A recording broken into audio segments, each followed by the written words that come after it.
बहुत बहुत धन्यवाद। बहुत धन्यवाद। माननीय सिरोया जी, समय मैंने नहीं दिया था, आपकी पार्टी ने आपका समय दिया था, वो आपका समय था, मैंने नहीं दिया था। बैठ। अब माननीय Bhupendra Yadav ji to reply the discussion. सम्मान्य उपसभापति जी,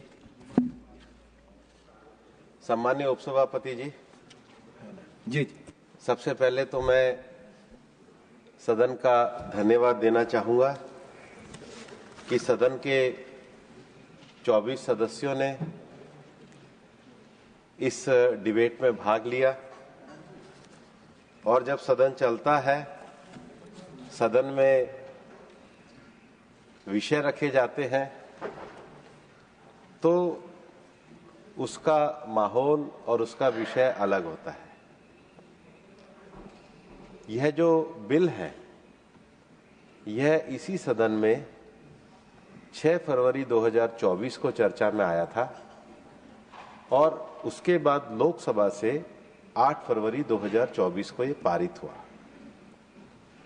माननीय प्रधानमंत्री जी के नेतृत्व में जब हम होल ऑफ गवर्नेंस की बात करते हैं, जब हम मैक्सिमम गवर्नेंस और मिनिमम गवर्नमेंट की बात करते हैं, तो पिछले 10 वर्षों में ईज ऑफ लिविंग के नाते जो चीजें देश में जीवन को जीने में, व्यापार को चलाने में, लोगों को उत्साह के साथ उद्योग धंधा खड़ा करने में बाधाएं खड़ी करती थी, उन प्रावधानों को समाप्त करके जन विश्वास को कायम करना माननीय प्रधानमंत्री जी की इस प्राथमिकता के आधार पर ही हम इस बिल को लेकर के आए।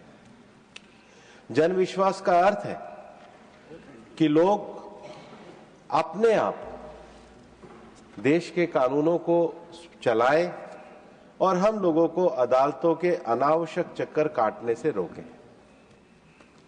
इससे पहले एक ऐसा प्रावधान था कि अगर किसी ने जल निकास का अपना रिकॉर्ड प्रस्तुत नहीं किया तो उसे जेल जाना पड़ेगा। अब ये तो कोई प्रावधान, रिलेवेंट प्रावधान ही नहीं था। छोटी छोटी चीजों के लिए भी अगर जेल जाना पड़ेगा तो सामान्य जो सिविल जिम्मेदारियां हैं उसको हम जेल से बांध के नहीं रख सकते, व्यापारिक जिम्मेदारियों को जेल से बांध करके नहीं रख सकते। और इसलिए जो 1974 के वाटर एक्ट में ऐसे प्रावधान थे जो असंगत थे, जो अनावश्यक अवरोध पैदा कर रहे थे, जो सिविल लायबिलिटी को क्रिमिनल लायबिलिटी में परिवर्तित कर रहे थे, उनको समाप्त करके हम लोग इस कानून को लेकर के आए। लेकिन उसके बावजूद भी सेक्शन 25 और 26 में अगर कोई इंडस्ट्री बिना कंसेंट के, बिना परमिशन के अगर वो अपनी इंडस्ट्री ऑपरेट करती तो वो कानून का उल्लंघन है, उसको हमने अपराध की श्रेणी में रखा है। हमारा देश एक बड़ा देश है और इंडस्ट्री केवल एक राज्य में ना लगे, सभी राज्यों में लगनी चाहिए। और इसलिए कंसेंट टू ऑपरेट के लिए अलग अलग राज्यों में उनको अलग अलग परमिशन लेनी पड़े और उसमें असमानताएं हो, उसको हमने एक करने का काम किया है, एक पोर्टल के अंतर्गत करने का काम किया है। हर चीज को हम एडजुडिकेशन के माध्यम से निपटाना चाहते हैं, लेकिन हर चीज को सिविल कोर्ट की लंबी प्रक्रिया में ना ले जाना पड़े, इसके लिए हमने जॉइंट सेक्रेटरी के स्तर पर एक अथॉरिटी का इस्तेमाल किया जो उसको एडजुडिकेट करेगी। लेकिन हमने न्यायालय में जाने के रास्ते को भी बंद नहीं किया। जो एडजुडिकेटिंग अथॉरिटी है, अगर उसके निर्णय में कोई गलती है तो फिर आप नेशनल ग्रीन ट्रिब्यूनल में अपीलेट के नाते जा सकते हो। तो मेरा ये मानना है, माननीय प्रधानमंत्री नरेंद्र मोदी जी के नेतृत्व में जो ईज ऑफ डूइंग बिजनेस है, उसमें ये भी एक महत्वपूर्ण कदम है। सदन ने इसको पारित भी किया, इसलिए मैं सदन का भी धन्यवाद देना चाहता हूं, सदस्यों का भी धन्यवाद देना चाहता हूं। लेकिन हमारे 2 सदस्य, एक हरीश बैरन और दूसरे हमारे जो सदस्य हैं कम्युनिस्ट पार्टी के सुरेश, उन्होंने एक अनावश्यक विषय उठाया आर्टिकल 252 को लेकर के और 356(1) को लेकर के। 356(1) में जब प्रोक्लेमेशन हुआ था तब ये कहा गया था कि मणिपुर से जुड़े हुए ऐसे विधायी विषय जो 7th शेड्यूल के अंतर्गत आते हैं, लिस्ट 2 के अंतर्गत आते हैं, उनमें किसी प्रकार का अवरोध उपस्थित ना हो, इसलिए उसको सुसंगत तरीके से कार्रवाई करने का अधिकार था। ये जो लेटर भी है, ये लेटर 14 फरवरी 2025 का है। और इसलिए फिर मणिपुर से जब ये विषय आया कि जब आप सीटीओ बाकी राज्यों में देंगे तो ऐसी परिस्थिति में मणिपुर पीछे नहीं रहना चाहिए, उन्होंने इस रेजोल्यूशन को वहां के स्टेट के द्वारा भेजा गया और सुसंगत तरीके से इसको पास किया गया। और 252 में आप और गलत फैक्ट बोल रहे थे, वो मैं इसलिए आपको कह रहा हूं, आप सदन के सम्मान्य सदस्य हैं। जब इस बिल को हमने पास किया था, इस बिल को पास करते समय भी इसका जो ऑब्जेक्ट था उसमें 252 में जो प्रोविजन है, अगर 2 राज्य इसको अडॉप्ट करते हैं और भेजते हैं तो वो हो सकता है। तो जब फरवरी 2024 में ये पास किया था तो उस समय राजस्थान स्टेट और हिमाचल स्टेट की असेंबली ने इसको अडॉप्ट करा था, तब इस सदन ने इसको पास किया था। मैं आपको प्रोसीजरल क्लियरिटी के लिए कह रहा हूं, आपको भी समझना चाहिए। और मैं सुष्मिता जी को भी कहना चाह रहा हूं कि ये बंगाल असेंबली भी अडॉप्ट कर चुकी है, इसलिए यहां पर उसका कोई अनावश्यक क्रिटिसाइज करने का कोई औचित्य नहीं था। उन्होंने भी 252 का विषय उठाया था। हमारे नीरज जी और मैं दोनों राजस्थान का प्रतिनिधित्व करते हैं, पर नीरज जी राजस्थान में तो आपका जो शहर है उदयपुर, उसको तो रामसर साइट्स में लेक सिटी घोषित किया है, तो आपको तो गर्व होना चाहिए। आप क्यों राजस्थान की बुराई कर रहे हो?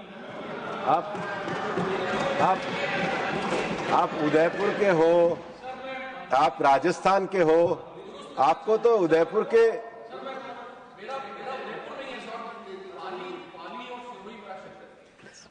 लेकिन आपको तो गौरव होना चाहिए राजस्थान पे। आप क्यों राजस्थान की इस तरह बुराई कर रहे हो? मैं आपको ये कहना चाह रहा हूं कि आपने सहकारी संघवाद का विषय उठाया, इस बिल में भी हमने ध्यान रखा, बल्कि एडजुडिकेटिंग अथॉरिटी भी जो फाइन कलेक्ट करेगी उसका भी जो 75% पैसा है वो वापस से हम लोग राज्यों को ही देने वाले हैं। इस पर जो विषय की शुरुआत हमारी तरफ से भी करी, महाराजा सेंजोबा जो हमारे मणिपुर के विधायक हैं, उन्होंने मणिपुर की इसकी आवश्यकता को बताया और मणिपुर में निश्चित रूप से इस आवश्यकता को हम आगे बढ़ाने का काम कर रहे हैं। मैं ये भी कहना चाहता हूं कि सुष्मिता जी ने जो विषय उठाया है वो जल शक्ति मंत्रालय के, मैं पर्यावरण मंत्री हूं, दोनों में अंतर है। लेकिन फिर भी मैं आपको ये कहना चाह रहा हूं कि डेमोक्रेटिक विषय पे जो आप मणिपुर के को जो जोड़ रही थी, इलेक्शन में जो डेमोक्रेसी की चिंता बंगाल की है, मणिपुर की इतनी नहीं है। पूरे देश में पीसफुल तरीके से, मैं मणिपुर में भी इंचार्ज था, बड़ा पीसफुल इलेक्शन था। वहां पर किसी प्रकार से कोई डेमोक्रेसी में इलेक्शन बहुत पीसफुल तरीके से होते हैं। अन्य राज्यों में भी ऐसे पीसफुल हो, यही वातावरण पूरे देश में हम लोग लेकर के चल रहे हैं और यही कारण, यही विषय देश की डेमोक्रेसी को मजबूत कर रही है। माहौल भी पॉल्यूटेड नहीं है। मैं ये कहना चाहता हूं, विल्सन जी ने, अयोध्या रामी रेड्डी जी ने अपने विषय यहां पर रखे, लेकिन मुझे लगा नहीं कि राघव चड्ढा जी को सच कह रहे थे कि ये तो स्टेट का विषय है और जो पंजाब स्टेट है वो बीमारी में भी, बीमारी दूर करने में भी फेल है, प्रदूषण में भी फेल है, रोकथाम में भी फेल है और स्टेट लिस्ट के विषयों को प्रोटेक्ट करने में भी फेल है। आपने सच कहा, क्या था नहीं मुख्यमंत्री जी से नाराजगी है, आपके मन की सच भावना है, मुझे लगता है। लेकिन हम ये जानते हैं कि पंजाब में जिस तरीके से वहां का जो जमीन का जो पॉल्यूशन का खतरा है, हमने लगातार नोटिस भी दिए हैं और मेरा ये मानना है कि पंजाब में सबसे बड़ी समस्या है। इस पर राज्य सरकार जो कार्य कर रही है, लेकिन ये सभी की चिंता है। दूसरा जो विषय थंबी दुरई जी ने इसका समर्थन किया, सुरेश रेड्डी जी ने पावर ऑफ स्टेट्स की जो बात कही है, इसमें किसी भी तरीके से स्टेट की पावर को नहीं लिया है। चूंकि भारत राज्य में अब आंध्र और तेलंगाना में दो जगह अगर कोई इंडस्ट्री लगाना चाहती है, तो जब एक सीटीओ अगर एक जगह से मिल जाएगा तो दूसरी जगह ऑटोमेटिकली वो कर्नाटक में भी लगा लेगी, तमिलनाडु में भी लगा लेगी, ताकि जो परमिशन जब आपके पास एक बार है, कंसेंट टू ऑपरेट की परमिशन आपके पास एक बार है, तो बार बार हर स्टेट में जाकर के अगर हम कार्य करेंगे तो उससे हमारी परेशानी रहने वाली है। जीके वासन जी, माया नरोलिया जी ने भी इस और जांगड़ा जी ने भी इसका समर्थन किया है। फौजिया खान जी ने जो प्लास्टिक पॉल्यूशन और बाकी बातें कही है, और प्रफुल्ल पटेल जी ने भी जो सोर्स, जो वाटर रिसोर्स है उसकी बात कही है। ये सच है कि हमारे देश में सारी नदियां जो है हिमालय के ग्लेशियर से नहीं निकलती है। हमारे देश में बहुत नदियां जो हैं वो उस क्षेत्र से निकलती हैं जहां पर वन बहुत ज़्यादा है, और देश के दक्षिण भागों को जो नदियां निकलती है उसका जो फॉरेस्ट एरिया है, और विशेष रूप से उस फॉरेस्ट एरिया को बचाने के लिए, उस फॉरेस्ट एरिया के प्रोटेक्शन के लिए हम लोग काम कर रहे हैं। मैं आपको कहना भी चाहता हूं कि संयुक्त राष्ट्र संघ की जो फॉरेस्ट की जो रिपोर्ट निकलती है, उसमें माननीय प्रधानमंत्री जी के नेतृत्व में भारत फॉरेस्ट के अपने कोर एरिया को बचाने वाला दुनिया का तीसरे नंबर का राज्य है, और लगातार हम अपने फॉरेस्ट का जो एरिया है उसको बचाने में कामयाब हुए हैं। जयराम जी तो रिपोर्ट पढ़ते ही रहते हैं, एफए की रिपोर्ट है, ये ट्वीट करते तो अच्छा लगता देश की उपलब्धि पे भी। मैं ये कहना चाहता हूं कि प्रियंका जी को गलतफहमी थी, मैं बंगाल में नहीं, मैं बंगाल में तो था लेकिन बिहार में नहीं था और दिल्ली में ज़्यादा था। लेकिन मैं आपको ये कहना चाहता हूं और मैं बताना चाहता हूं कि चूंकि ये विषय जरूर जल प्रदूषण का है, लेकिन दिल्ली का जो पर्यावरण है हमारी चिंता का विषय है। हम 9 अगस्त से लेकर और आज तक लगातार हमने 6 बैठकें करी हैं। देश के हमारे कृषि मंत्री जी के साथ हमने हरियाणा, पंजाब, यूपी और राजस्थान में वहाँ के कृषि मंत्रियों के साथ भी बैठक करी है। मैं ये भी बताना चाहता हूँ कि अगर आप 2016 से तुलना करेंगे तो पराली के जलने में भी 90% की कमी आई है। मैं मानता हूँ कि अभी स्थिति में और सुधार करने की आवश्यकता है, लेकिन अगर 400 से ऊपर के AQI के डे हैं तो उसकी भी संख्या इस बार तुलनात्मक रूप से लगातार कम होते जा रहे हैं। लेकिन जो मानव आधारित एंथ्रोपोसेंट्रिक जो गतिविधियों के कारण, चाहे डस्ट पॉल्यूशन हो, व्हीकल पॉल्यूशन हो, इंडस्ट्री पॉल्यूशन हो, उन सब विषयों पे हम लोग काम करें। और कभी सदन में ये प्रश्न आएगा तो निश्चित रूप से, चूंकि ये विषय आज की वार्ता का नहीं है, मैं खुल करके जवाब और सरकार के जो ईमानदारीपूर्ण तरीके से प्रयास हुए हैं उसकी सार्थक चर्चा भी इस सदन के सामने करना चाहूँगा। हमारे राम जी ने जो नदियों के प्रदूषण की बात करी है, वो नदियों के प्रदूषण की चिंता को लेकर के जल शक्ति मंत्रालय काम कर रहे हैं। स्वाति मालवीय जी का भी जो यमुना को लेकर के कंसर्न था, शंभू पटेल, मस्तान राव जी और लहर सिंह जी का विषय था, उनको भी पूरे तरीके से एड्रेस करने के लिए सरकार कार्य कर रही है।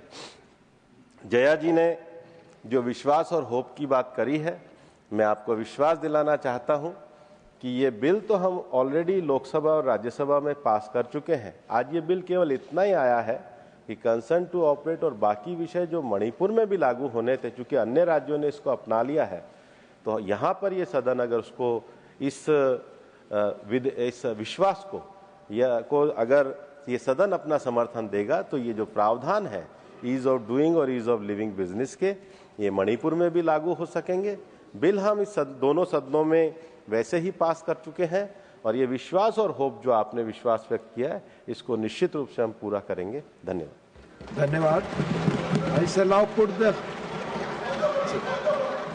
It's over. Speech is over. No point.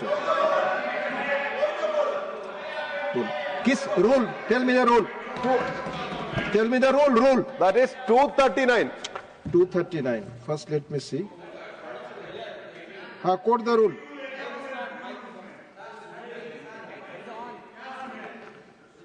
बोल सकता भी. So my pertinent question was whether the Parliament has power to override Article 252. Manipur, there is precedent rule, no doubt at all, under Article 356. But whether Article 356 empowers the Parliament to override Article 252. This was the question. So you cannot term this as anavishak. No. Thank you. I think Honorable Minister has replied it. Anavishak kaise bol sakta? I am proceeding now.